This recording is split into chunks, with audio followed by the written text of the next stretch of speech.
Las palabras, nuestras energías ya no coinciden, flotaban en el aire quieto. No un susurro, sino una tranquila declaración de Brenda, sentada con las piernas cruzadas sobre mi alfombra persa. Mi teléfono, con una crítica lamada de Margen, se me resbaló de la mano. La pantalla se quebró contra la madera.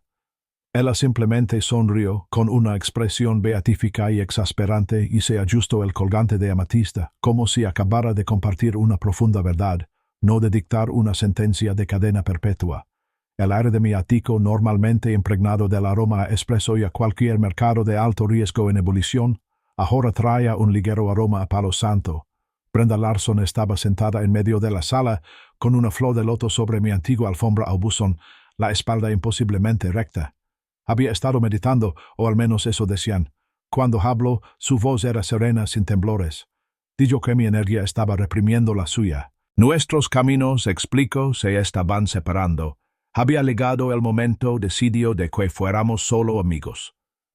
Mi mirada se levantó lentamente de la pantalla brillante de mi portátil ultrafino, donde un gráfico que representaba la caída de una acción tecnológica especulativa se tinó de un rojo sombrío.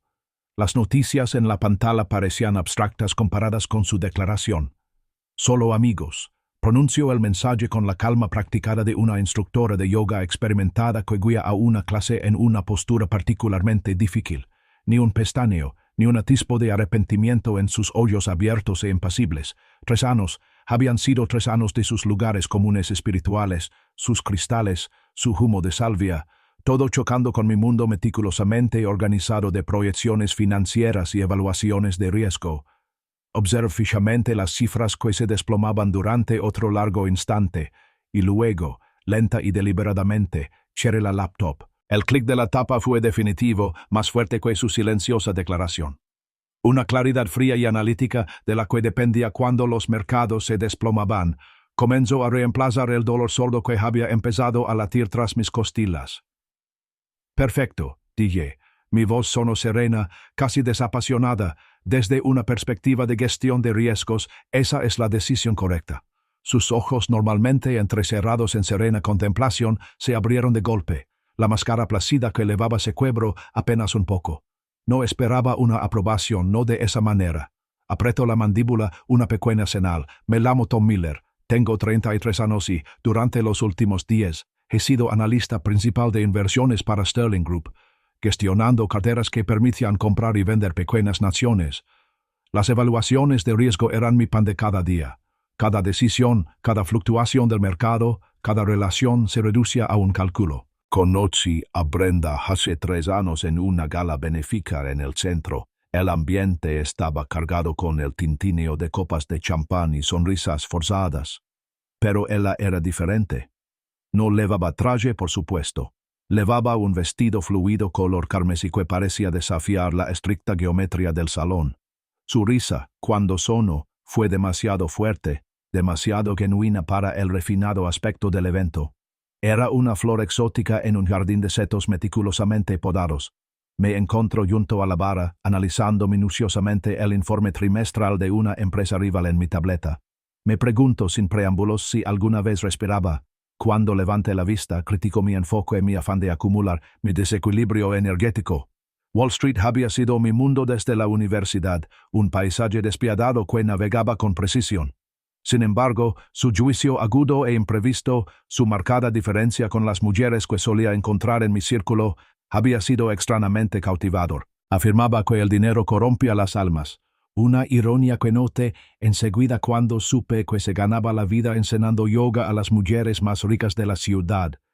Sus clientes eran las mismas personas cuyos excesos alimentaban su propia y cómoda existencia. En 6 meses Brenda se mudó a mi ático. Llenó mi espacio minimalista y moderno con estatuas de madera talada, tapices vibrantes y una colección de cristales en constante expansión. Sajumeaba el apartamento con salvia, afirmando que limpiaba la energía estancada de mi vida obsesionada con el trabajo. Lo toleraba, considerando sus peculiaridades espirituales como un precio pequeño y asequible. Era hermosa, vibrante, y el sexo al principio había sido eléctrico, una fuerza salvaje e indomable que se oponía al ritmo disciplinado de mi vida. Nuestras vidas juntas formaban un equilibrio extraño, casi absurdo. Mis jornadas de 14 horas las dedicaba a analizar los mercados globales, haciendo llamadas que podían mover melones. Ella impartía clases de yoga restaurativo, asesoraba a clientes sobre la alineación de chakras y planeaba viajes improvisados a Sedona o Costa Rica para retiros espirituales. Sin embargo, las noches a menudo terminaban en la opulenta comodidad de mi cama, con las luces de la ciudad como telón de fondo brillante para sus susurradas reflexiones sobre las conexiones cósmicas y el tiempo divino.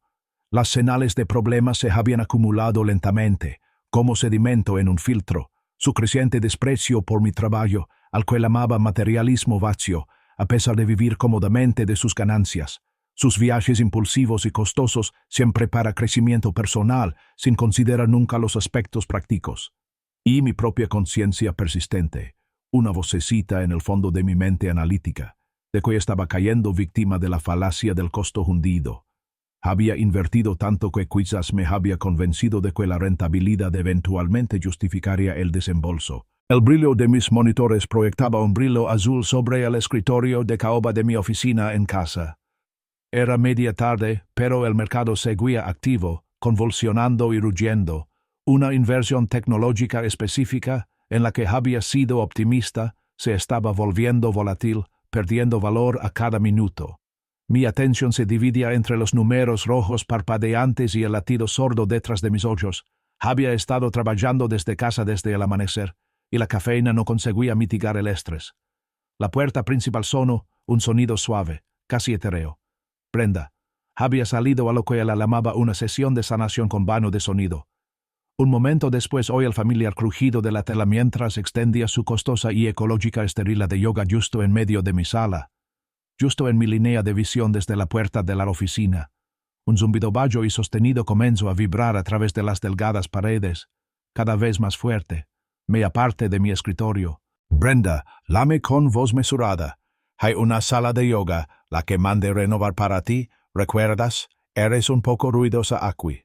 El zumbido exceso se desdobló, grácil como un gato, con la mirada plácida e indescifrable que había perfeccionado. Tu energía negativa me distrae, Tom, respondió con voz suave pero firme. El universo me trajo aquí, a este lugar en concreto. Entonces bajó la mirada, como si estuviera en comunión con una fuerza invisible, antes de alzar la vista hacia mí con una expresión de profunda, casi triste, perspicaz. Nuestras energías están desalineadas, Tom. Tu apego a esta riqueza es tóxico, te está frenando. Las palabras pronunciadas con una solemnidad practicada quedaron suspendidas en el aire, cargadas de acusación. Hizo una pausa, un ritmo calculado, esperando a que reaccionara, a que suplicara, a que levantara la vista del abismo financiero en mi pantalla y asimilara su juicio. Mis dedos, aun suspendidos sobre el teclado, no se movieron. Los números en la pantalla continuaban su descenso implacable, tiñendo el mercado de tonos rojos. El dinero no eran solo números para mí, era el resultado de años de trabajo duro, de riesgos calculados, de noches sin dormir. Era la base de la vida que ambos compartíamos. Nuestros caminos, continuo, retomando la conversación donde la había dejado, se están separando. Deberíamos ser solo amigos en esta vida, Tom. Es lo mejor para el viaje de ambos. La miré de verdad. La mujer que vivía en mi casa, que comía mi comida, que vestía ropa comprada con mi dinero, que viajaba a retiros espirituales con mi dinero, ahora me acusaba de ser tóxica. Estaba terminando nuestra relación, no con lágrimas ni rabia, sino con yerga espiritual desde una esterila de yoga de $300 que le había comprado la Navidad pasada. La ironía de estar sentada allí, en mi ático de $1,000,000, sermoneándome sobre la toxicidad de la riqueza, era un sabor amargo y esclarecedor. Entonces algo cambió dentro de mí, el dolor inicial del fracaso de la inversión, el lento ardor de la angustia que había empezado a sentir, se solidificó en una claridad fría y dura. Era la misma claridad que sentía cuando tenía que reducir las pérdidas de una acción en crisis, cuando tenía que tomar la decisión difícil que protegería mi cartera de mayores daños. Era gestión de riesgos, aplicada a una relación. Queré mi portátil de nuevo. El clic sonó nítido en el repentino silencio. Perfecto, reiteré con voz monótona sin ninguna emoción que pudiera detectar. Desde una perspectiva de gestión de riesgos, es la decisión correcta. Los ojos de Brenda, normalmente tan serenos, se abrieron de golpe. La máscara de calma espiritual cuidadosamente construida se hizo añicos. «¿Qué?», preguntó con voz aguda y genuinamente sorprendida. Era evidente que no esperaba mi asentimiento, y mucho menos con una indiferencia tan clínica. Me puse de pie, ajustándome los puños de la camisa, un pequeño gesto inconsciente de recuperar el control. «Estoy de acuerdo», dije, caminando lentamente desde la puerta de mi oficina hacia la sala, a pocos metros de ella, aún sentada. «Deberíamos ser amigas». Hice una pausa, dejando que la insinuación se asentara. «Como tu amiga Brenda», continué, «debo decirte que necesitaré que me devuelvas el apartamento. Totalmente». Se quedó boquiabierta, un destello de algo crudo, algo no espiritual, brilló en sus ojos. «El apartamento», balbuceó. «Sí», confirmé con la mirada fija. «Para romper con esto, ya sabes, por la energía de ambos. Te necesito fuera para el viernes». Mis palabras fluían, no con ira, sino con un ritmo sorprendente, casi natural. El rostro de Brenda, que momentos antes había sido un retrato de sereno desapego, ahora se transformó, se contorsionó, transformándose en una máscara de pura incredulidad. «No hablarás en serio, Tom», balbuceó con la voz repentinamente débil, sin su habitual tono tranquilo. «Llevamos 3 años juntos». La última palabra, años, se quebró, una pequeña fisura casi imperceptible en la fachada cuidadosamente construida que había mantenido. Fue la primera señal de verdadera emoción, una fala humana en su armadura espiritual. «En realidad», corregí con un tono sereno, «ahora solo somos amigos. ¿Recuerdas tu decisión? Hace unos 30 minutos. Dejé que el silencio se quedara allí, denso y pesado. Por una vez, las cifras urgentes de mis informes trimestrales, que aún brillaban débilmente desde el portátil quebrado, se desvanecieron en el fondo. Este momento, esta silenciosa y precisa inversión de poder, fue más potente que cualquier oscilación del mercado. Y no comparto mi ático de Ford, tú millones de dólares en Manhattan con amigos, a nadie, acercándome con la mirada fija en ella. Es un privilegio de pareja. La expresión del rostro de Brenda valió la pena cada uno de los 3 años que pasé escuchando sus críticas pasivo-agresivas, soportando sus pronunciamientos de la nueva era. Era un caleidoscopio de emociones, conmoción, indignación, un destello de miedo genuino. Su boca se abría y cerraba, como un pez dorado jadeando, sin emitir ningún sonido coherente. Claramente no lo había previsto. Pensé en las innumerables veces que me había tragado sus juicios, en la energía estancada de mi éxito, en la masculinidad tóxica de mi ambición. Pensé en los miles de dólares que había invertido en su viaje espiritual, el silencioso apoyo financiero a su búsqueda de la iluminación. Había pagado sus taleres, sus retiros, su interminable colección de cristales y salvia, mientras ella, implícitamente y a menudo explícitamente, criticaba la fuente misma de ese apoyo financiero. Mis concesiones, mi tolerancia, se habían percibido no como generosidad, sino como debilidad. Ya no. «¿Quieres que me mude?», logró articular finalmente, con las palabras rígidas, como si estuviera aprendiendo a hablar de nuevo. «Para el viernes», confirmé con una sonrisa amable en los labios. «Eso de da mañana para empacar tus cosas. Espero que el apartamento esté completamente vacío para entonces». Sus ojos se abrieron de par en par, con una mirada desesperada y acorralada. «Pero Tom», protestó, con un dejo de pánico en la voz, «sabes que invertí todo mi dinero en mi certificación de coaching espiritual el mes pasado. Ahora mismo no tengo dónde ir, no tengo ahorros». Mi sonrisa permaneció. «Oh, lo sé perfectamente», dije con la mirada fija. «Quizás sea el universo, Brenda, diciéndote que es hora de rentabilizar esa inversión». Metí la mano en el bolsillo y saqué una pequeña tarjeta de visita. «Toma», continué, ofreciéndosela. «Soy Sarah Jenkins, excelente agente inmobiliaria. Se especializa en encontrar alojamientos para personas que se ajusten a su presupuesto. Estoy segura de que puede ayudarte a encontrar algo apropiado». Brenda miró la tarjeta y luego a mí, con el rostro desfigurado por la desconcierto, como si acabara de hablar en un idioma desconocido. No esperé respuesta. Mi trabajo había terminado.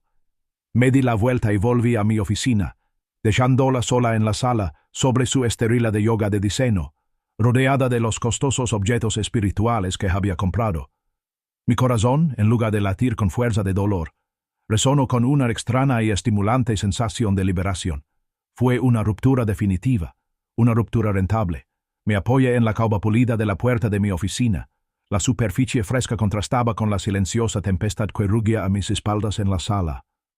Una profunda sensación de liberación me invadió. Una respiración lenta y profunda tras años conteniéndola. La relación con Brenda había, sutilmente, comprometido algo vital en mí, obligándome a ignorar o a aceptar implícitamente unos valores que no compartía. Las reacciones de Brenda pasaron por las fases predecibles. Primero, unas lágrimas teatrales, de esas que no le llegaban a los ojos. Luego, una furia latente, con la voz cada vez más aguda mientras lanzaba acusaciones. Finalmente, recurrió a la culpabilización espiritual, una maniobra ensayada. «¿Qué materialista eres, Tom?», espetó con el rostro desencajado. «Despiadado, una ruina espiritual. ¿Cómo puedes dejar a alguien de lado después de 3 años? El universo lo recordará, lo sabes». «Siéntete libre de contárselo al universo, Brenda», respondí con voz firme, «y siéntete libre de contárselo también a todos nuestros amigos en común, pero asegúrate de mencionar primero la parte de tu ruptura conmigo. Ese pequeño detalle de que nuestras energías no se alinean suele dar contexto». Entrecerró los ojos y luego, sorprendentemente, se suavizó. Una táctica diferente. Caminó hacia mí, con un ligero balanceo de caderas y un brillo sugerente en la mirada. «Quizás solo necesitamos un cierre tántrico, Tom», murmuró, extendiendo la mano hacia mi brazo. «Una última conexión, para honrar lo que teníamos». Retrocedí fuera de su alcance. «Ujal cierra a las 7, Brenda», dije con la vista fija en el reloj. «Si piensas necesitar una camioneta, llámalos pronto». El intento de seducción se desinfló al instante, su rostro se endureció con una mirada furiosa. Para el viernes por la noche, el ático por fin estaba libre. Lo último del desorden espiritual de Brenda, los cristales enormes, los tapices tejidos, los manojos de salvia manchados. Había sido empaquetado en cajas y retirado. Un equipo de limpieza profesional había pasado horas erradicando meticulosamente cualquier rastro de su presencia. El penetrante aroma a palo santo y salvia había desaparecido, reemplazado por el aroma fresco y limpio del pulimento de limón y aire fresco. Se sentía más grande, más limpio, puramente mío otra vez. Pedí sushi caro, de esos que vienen en cajas lacadas, y lo comí despacio, sentado en el sofá de mi sala, con las luces de la ciudad brillando a mis pies. El silencio era profundo, expansivo, ya no interrumpido por sus declaraciones esotéricas ni por el suave tintineo de sus cuencos de meditación. Mi mente, liberada del conflicto inmediato, se desvió hacia atrás, desenredando el hilo de mi pasado, en concreto hacia mi primer matrimonio, con Carol. Carol había sido una persona vibrante, ambiciosa y con una actitud sensata ante la vida. La conocí en la universidad. Ambas trabajábamos a tiempo parcial, ella para pagar los préstamos estudiantiles, yo para mantenerme a flote. Nuestra relación no se había cimentado sobre grandes gestos ni despertares espirituales. Se había cimentado en la lucha compartida, en las sesiones de estudio nocturnas en la biblioteca, en los fideos ramen baratos, en la promesa mutua y tácita de apoyarnos mutuamente durante el posgrado y más allá. Recuerdo nuestro pequeño apartamento alquilado en Lincoln Park, apenas lo suficientemente grande para nuestros muebles desparejados. Ahorrábamos cada centavo ahorrando, sonando con un futuro que parecía lejano y alcanzable a la vez. Nuestras ambiciones estaban entrelazadas. La suya marca la diferencia en la planificación urbana. La mía, dominar el complejo e implacable mundo de las finanzas. Mi motivación, me di cuenta entonces, no consistía solo en acumular riqueza por sí misma. Estaba impulsada por un deseo más profundo y primario de seguridad. No quería volver a sentirme vulnerable, no quería estar en deuda con nadie ni con nada. Ese esfuerzo dio sus frutos. Después de graduarme, conseguí un puesto codiciado en Blackridge Capital, una prestigiosa firma de inversión. El ascenso fue empinado e implacable, pero prosperé. El análisis meticuloso, las altas apuestas, la presión constante, todo me agudizó. Ascendí en la empresa con un enfoque único, forjando mi lugar en un mundo que premiaba la precisión y la eficiencia implacable. Carol estuvo allí apoyándome, hasta que dejó de hacerlo. El recuerdo de proponerle matrimonio a Carol, bajo el cálido sol de la Toscana, se sentía lejano ahora. casi como una escena de una película que había visto hace mucho tiempo. Creía que nuestro amor era inquebrantable, forjado en el crisol de la ambición compartida y los orígenes modestos.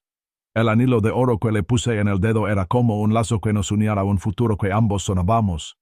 Entonces me llamó Blackridge Capital. Me habían contratado, ofreciéndome un puesto que representaba un salto significativo respecto a mi empresa de Chicago. Nueva York era una bestia diferente, una ciudad que devoraba y escupía a quienes no estaban preparados. Lo acepté, impulsado por un hambre insaciable de demostrar mi valía. Mi carrera ascendió rápidamente, un ascenso vertiginoso en una industria implacable. El dinero empezó a llegar a raudales, más de lo que jamás imaginé en aquellos días de ramen.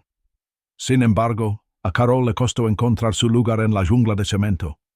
Su carrera artística, que había sido prometedora en Chicago, flaqueó en la competitiva escena neoyorquina. Las galerías se mostraron menos receptivas y los contactos más difíciles de forjar. Mis largas jornadas, mi creciente éxito y las incesantes exigencias de mi trabajo, poco a poco empezaron a distanciarnos. Yo vivía y respiraba el mercado, y ella estaba a la deriva. Empecé a priorizar el trabajo, convencida de que mantenernos era la máxima expresión de mi amor, mi compromiso. Trabajé más y más duro, acumulando riqueza no solo por seguridad, sino como testimonio de mi esfuerzo. Pensé que le estaba construyendo un reino. Una noche, tras querer un trato particularmente lucrativo, sorprendí a Carol con la entrada de un amplio apartamento de antes de la guerra, más grande y lujoso que cualquier cosa que hubiéramos sonado en Chicago. Esperaba alegría, lágrimas de felicidad. En cambio, su rostro se ensombreció con una extraña mezcla de inquietud y resentimiento. No lo veía como un regalo, sino como otro símbolo de mi materialismo, otro ancla que la alejaba de su espíritu creativo. La brecha se amplió, imperceptiblemente al principio, luego irrevocablemente. Al igual que Brenda, Carol empezó a asistir a clases de yoga, luego a retiros espirituales. Empezó como un pasatiempo, una forma de encontrar la paz, pero rápidamente se convirtió en una obsesión. Todavía recuerdo el preciso momento en que mi mundo se derrumbó. Era martes tarde por la noche. Recibí un correo electrónico anónimo en mi bandeja de entrada. El asunto era simplemente, tu esposa. Las fotos adjuntas eran claras e inequívocas.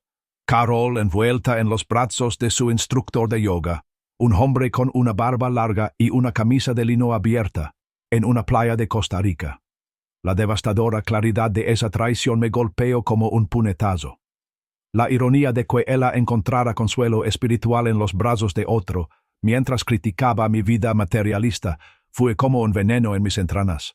La confronté, lo admitió y las lágrimas finalmente brotaron a raudales. Repitió las palabras de Brenda casi textualmente. Mi riqueza, digo, era tóxica. La asfixiaba, le aplastaba el espíritu. Necesitaba respirar, conectar con algo real. El divorcio fue complicado y prolongado, y me dejó cicatrices más profundas de lo que quería admitir. El acuerdo económico fue sustancial, pero el coste emocional fue mayor.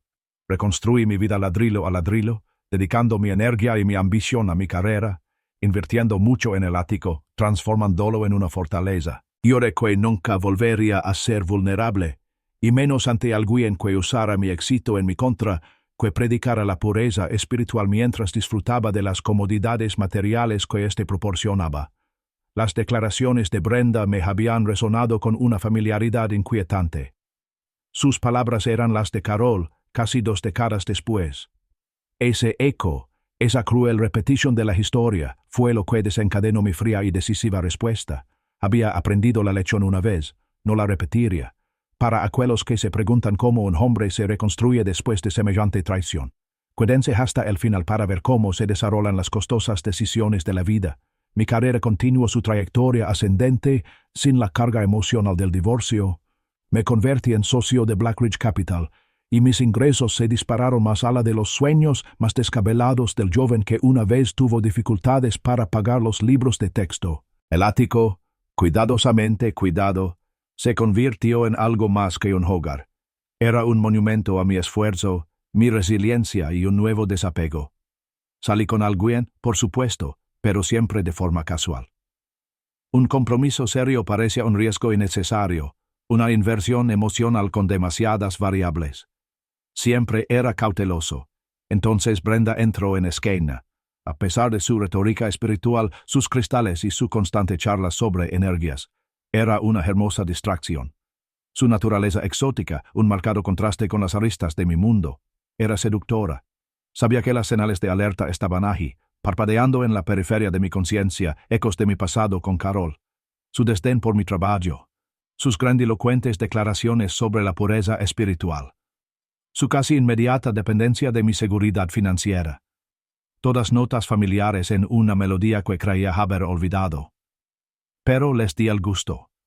Quizás me sentía solo, o quizás simplemente creía que ella era inmune. A veces me pasaba por la cabeza la idea de sentar cabeza con Brenda, una consideración fugaz en los momentos de tranquilidad entre el cierre del mercado y los informes matutinos. Consideré pasar por alto sus gastos casuales, sus constantes críticas espirituales, sus juicios ocasionales y apenas velados sobre mi vida materialista. Pensé que podía asumir el riesgo. Ahora era diferente, me decía, más fuerte, más sabio, más hábil para navegar por paisajes emocionales traicioneros. Podía absorber estas pequeñas imperfecciones, amortiguarlas con mi recién descubierta resiliencia. Pero entonces llegaron sus palabras, pronunciadas con esa calma serena y exasperante, su declaración de separación, su fría evaluación de nuestras energías desalineadas. Destrozó la ilusión que había construido, la que decía que podía controlarlo, que ya no era susceptible a semejante traición. Fue el eco, preciso e innegable, de la acusación de Carol sobre la riqueza tóxica lo que realmente lo celó. El recuerdo de esa humillación, esa profunda sensación de haber sido utilizada y luego descartada, se encendió con una ira fría y justa. Me negó a que me descartaran de nuevo, y menos aún por alguien que se había beneficiado tan fácilmente del mismo estilo de vida que ella decía despreciar. El desalojo inmediato, la brusquedad del asunto, no se trataba solo de recuperar mi apartamento. Se trataba de recuperar mi autonomía, mi poder. Se trataba de trazar una línea divisoria firme e innegable. No iba a ser el apoyo financiero del despertar espiritual de otra mujer, solo para ser abandonada cuando mi propósito, como ella lo definió, se cumpliera. Termine el último trozo de sushi. El rico sabor se asentó en mi lengua. El silencio en el ático ya no era vacío. Era una quietud profunda y bienvenida. No era el silencio de la ausencia, sino la quietud de la paz, de la liberación. Me sentí libre no solo de Brenda, sino del desgaste emocional y financiero en el que se había convertido lenta, casi imperceptiblemente. Me había liberado, había reducido mis pérdidas y había salvado mi cartera, tanto financiera como emocional, de una mayor depreciación. Decidí en ese mismo instante no volver a encontrarme en una situación tan vulnerable. El mundo de las finanzas era despiadado, pero al menos sus reglas eran claras. El mundo de las relaciones, como ya había aprendido 2 veces, entranaba riesgos mucho más insidiosos e impredecibles. Los meses se convirtieron en un año, luego en otro. Mi vida profesional, liberada del peso emocional, despegó. Mis inversiones financieras, antes una fuente de silenciosa ansiedad, ahora rindieron un rendimiento impresionante. Viajé mucho no para retiros espirituales, sino para asistir a congresos del sector, ampliando mi red de contactos y consolidando mi reputación. La libertad recuperada era algo tangible, una ligereza en mis pasos, una claridad en mis pensamientos. Mis amigos, los pocos a quienes permití acercarse lo suficiente para presenciar el fin de mi relación con Brenda, expresaron una discreta sorpresa por lo rápido que había superado la situación. Comentaron mi crueldad, una cualidad que encontraron admirable y un poco desconcertante. Simplemente atribuí mi resiliencia a las lecciones del pasado, lecciones grabadas profundamente por la traición de Carol. A veces la enseñanza más dolorosa es también la más efectiva.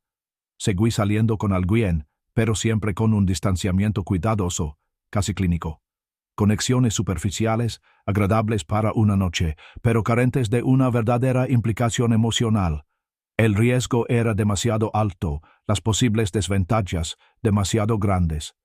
Mi ático seguía siendo un santuario minimalista, impecable y organizado, completamente libre de cualquier energía estancada o desorden espiritual. El aire siempre era limpio, fresco, sin la contaminación del palo santo ni la salvia. A veces, un fugaz recuerdo de Brenda cruzaba por mi mente. Había logrado monetizar su coaching espiritual. ¿Acaso el universo me estaba proveyendo? La curiosidad, sin embargo, era distante, puramente académica, como revisar una posición pasada y quedada en una reacción que ella no posea. Entonces legó una oferta, un puesto directivo en Chicago, en una firma cuyo enfoque innovador en la gestión patrimonial me intrigaba. Era un nuevo reto, un avance significativo y la oportunidad de regresar a la ciudad donde había empezado. Lo vi como una oportunidad para empezar de cero, por una cuenta nueva, un nuevo capítulo. No fue solo un cambio de carrera. Fue una ruptura geográfica y emocional con todo lo que había definido mi vida neoyorquina. Vendí el ático, el monumento a mi éxito duramente ganado y a mi segunda y dolorosa educación. La transacción fue rápida y eficiente, cortando los últimos lazos físicos con una vida que, en cierto modo, se había vuelto demasiado complicada. Regresar a Chicago fue como volver a casa, pero fue claramente diferente. Compré un nuevo y moderno apartamento en el centro, una elegante maravilla arquitectónica de cristal y acero. Fue diseñado meticulosamente para la eficiencia y la comodidad, un reflejo de mis cambiantes prioridades. Disfrutaba de la calma del Medio Oeste, del ritmo de vida más tranquilo, un marcado contraste con el ritmo implacable, casi asfixiante de Nueva York. Mi nuevo puesto era exigente, como era de esperar, pero también inmensamente gratificante, reafirmando mis capacidades profesionales y renovando mi propósito. El anonimato de una nueva ciudad, incluso una que conocía, me ofrecía una perspectiva nueva, la oportunidad de ser simplemente Tom Miller, sin los ecos de relaciones pasadas que se aferraban a mi reputación. Sentí más profundamente que nunca que realmente había dominado el arte de cortar las pérdidas. No solo las financieras, sino también las emocionales. Era una habilidad que había perfeccionado a través de experiencias dolorosas, un enfoque preciso y quirúrgico para mitigar el daño y seguir adelante, sin el peso del sentimentalismo. Mi nueva vida en Chicago se consolidó en una rutina cómoda y eficiente. Mis días eran un equilibrio perfecto. Madrugar en el gimnasio, seguir con el rigor intelectual de mi exigente trabajo y, por las tardes, cultivar un nuevo y diverso círculo social. Me centraba en el ejercicio, en la alimentación saludable, en asegurarme de que cada aspecto de mi vida estuviera optimizado y controlado.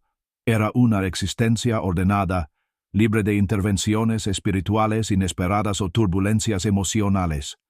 En una conferencia inmobiliaria en el centro, me encontré con Sarah Jenkins. Era tan inteligente y elegante como la recordaba. Su red de contactos, al parecer, era tan extensa en Chicago como lo había sido en Nueva York. Me reconoció al instante. Tom Miller, dijo extendiendo la mano con una sonrisa profesional. Escuché que regresaste al Medio Oeste. Y bueno, también supe de tu gestión bastante decisiva de tu relación anterior. Asintió con un gesto de complicidad, casi de aprobación. Sentí una leve vergüenza interna ante el eufemismo, manejo decisivo, pero mi exterior permaneció sereno. Asentí cortésmente. Lecciones aprendidas, Sara. Responde una respuesta evasiva pero suficiente. Era extraño pensar cómo un asunto personal, manejado con tanta eficacia clínica, podía preceder a mi legada profesional a una nueva ciudad. Mi reputación, al parecer, abarcaba varios estados. Un martes por la tarde, unos meses después, entré en una cafetería artesanal cerca de mi oficina. El aire estaba impregnado del aroma a granos tostados y el murmullo de las conversaciones.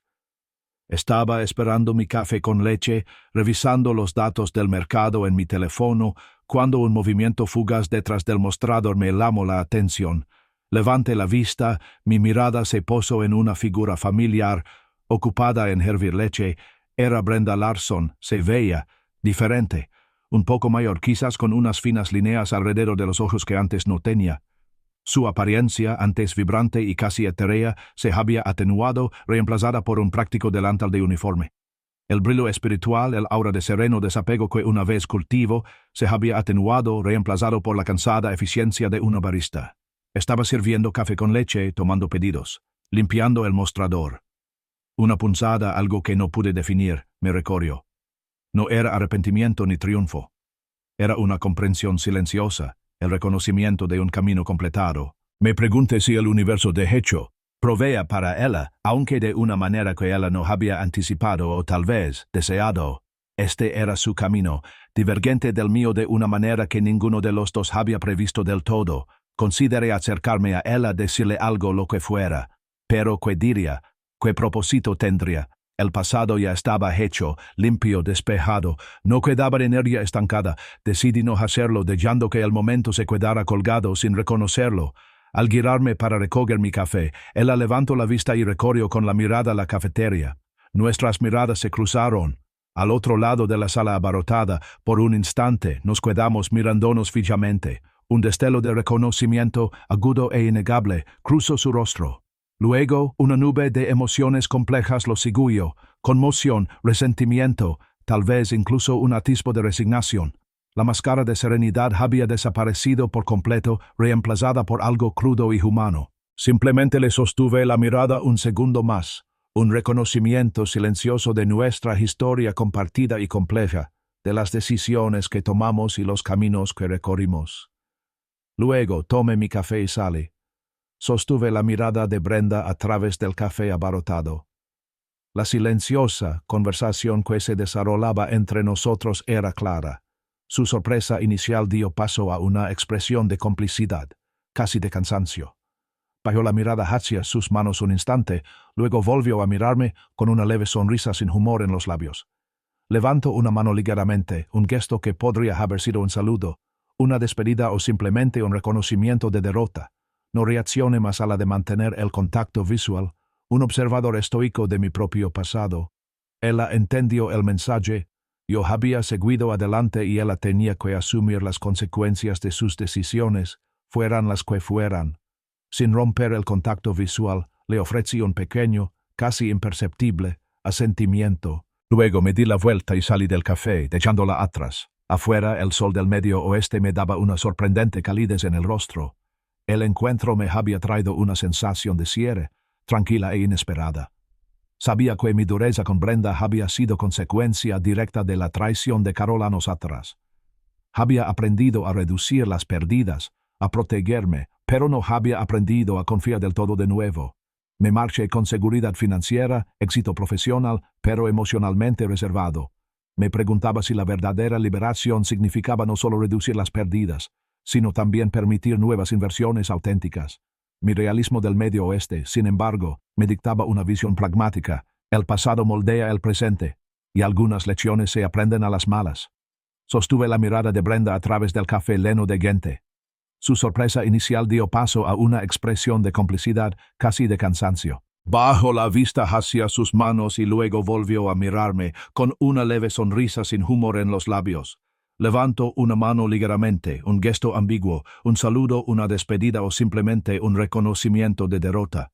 No reaccioné más a la de mantener el contacto visual, un observador estoico de mi propio pasado. Ella entendió el mensaje, yo había seguido adelante y ella tenía que afrontar las consecuencias de sus decisiones. Sin romper el contacto visual, le ofrecí un pequeño, casi imperceptible asentimiento. Luego me di la vuelta y salí. Afuera el sol del medio oeste me daba una sorprendente calidez en el rostro. El encuentro me había traído una sensación de cierre, tranquila e inesperada. Sabía que mi dureza con Brenda había sido consecuencia directa de la traición de Carol años atrás. Había aprendido a reducir las pérdidas, a protegerme, pero no había aprendido a confiar del todo de nuevo. Me marqué con seguridad financiera, éxito profesional, pero emocionalmente reservado. Me preguntaba si la verdadera liberación significaba no solo reducir las pérdidas, sino también permitir nuevas inversiones auténticas. Mi realismo del Medio Oeste, sin embargo, me dictaba una visión pragmática. El pasado moldea el presente y algunas lecciones se aprenden a las malas.